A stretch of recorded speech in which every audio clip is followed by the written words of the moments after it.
चेतना की शिखर यात्रा पंडित श्री राम शर्मा आचार्य। एक असमाप्त जीवनी भाग 1। सत्यम पर धीमहि यजीव जीवन की दीक्षा। बालक श्रीराम का सोना जागना अपनी हवेली में ही रहा। सुबह 7 बजे वो बिना नागा पाठशाला पहुंच जाते और देर शाम तक वहीं पढ़ते रहते। पढ़ाई पूरी होने के बाद वापस अपने घर आ जाते। 5-6 साल ये क्रम चला होगा कि पिताजी के साथ काशी की यात्रा आरंभ हुई। 1915 में काशी हिंदू विश्वविद्यालय की स्थापना के समय निश्चित हुआ था कि श्री राम को यज्ञोपवीत दीक्षा मालवीय जी स्वयं देंगे। उस निर्धारण को ध्यान में रखते हुए 7-8 वर्ष की आयु में पिता ने चिरंजीव का उपनयन नहीं कराया। काशी जाने पर मालवीय जी के निवास पर ही सादे समारोह में यज्ञोपवीत संपन्न हुआ। संस्कार के समय श्रीराम की आयु 11 वर्ष की थी। मालवीय जी ने गायत्री को सर्ववेदमय और ब्रह्मस्वरूप होने के जो उपदेश दिए थे, वे रास्ते में हर क्षण कानों में गूंजते रहे। 10-12 साल के बालक के लिए ये उपदेश गूढ़ भी थे और सहजग्राह्य भी। ग्रहण कर लिए जाए तो पूरे जीवन की दिशा धारा तय हो जाती है। अपनी समझ के अनुसार बालक श्रीराम ने पिता श्री से उपदेशों के बारे में कई जिज्ञासाएं की। गायत्री को कामधेनु क्यों कहा है? ब्राह्मण कौन है? किसे गायत्री सिद्ध होती है? अगर ब्राह्मण को गायत्री सिद्ध होती है तो इस जाति के लोग दीनहीन क्यों होते हैं? गायत्री को किसने शाप दिया? उस शाप का विमोचन कैसे किया जाए आदि प्रश्नों का समाधान रास्ते में ही हो गया। गुरुदेव ने बाद में पिताजी से मिले सभी समाधानों का समय समय पर उल्लेख किया।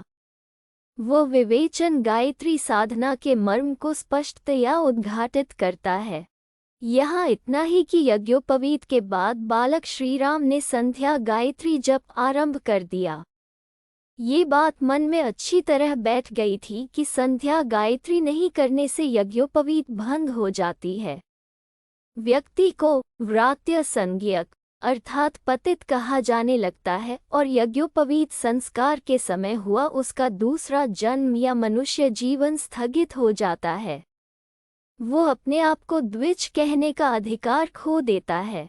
वाराणसी से लौटने के बाद बालक श्रीराम ने अपने लिए हवेली में एक कमरा निश्चित कर लिया। वहां वे जप ध्यान करते, संध्या वंदन के लिए खुले में जाते। ये खुलापन घर की छत पर होता या गांव के बाहर बने शिवालय में। अपने खेत में वट वृक्ष के नीचे भी वे संध्या वंदन के लिए जाते थे। पुत्र को जप ध्यान में इतना नियमित और तन में देखकर पिताश्री बहुत प्रसन्न होते थे। वे कहते, श्रीराम अपना ब्राह्मण होना सार्थक करेगा। अपने आप को ही नहीं पूरे कुल को और गायत्री उपासकों को धन्य बनाएगा। पिताश्री जब ब्राह्मण कहते थे तो उनका आशय इस नाम के किसी कुल या जाति में जन्म लेने वाले व्यक्ति से नहीं था। सीधे सादे शब्दों में वे कहते थे, जिसका आचार शुद्ध हो वही ब्राह्मण है। जो ब्रह्म को जानने और पाने के लिए अपने आप को तपा रहा हो वो ब्राह्मण है। घर में, छत पर, मंदिर में, वट वृक्ष के नीचे और खुले आकाश तले बालक श्रीराम का जप ध्यान चलता। सुबह 5 बजे के लगभग वे उठ जाते और स्नान आदि से निवृत्त होकर संध्या वंदन के लिए बैठ जाते। प्राची में सूर्योदय की लालिमा फैलने तक संध्या वंदन और गायत्री जप के साथ सविता देवता के स्वर्णिम प्रकाश का ध्यान होता। संध्या के सभी कृत्य अनंत संध्योपासनेन कर्मणा श्री परमेश्वरः प्रीयता न मम। ओम तत्सत ब्रह्मार्पणमस्तु के पाठ के बाद संपन्न हो जाता।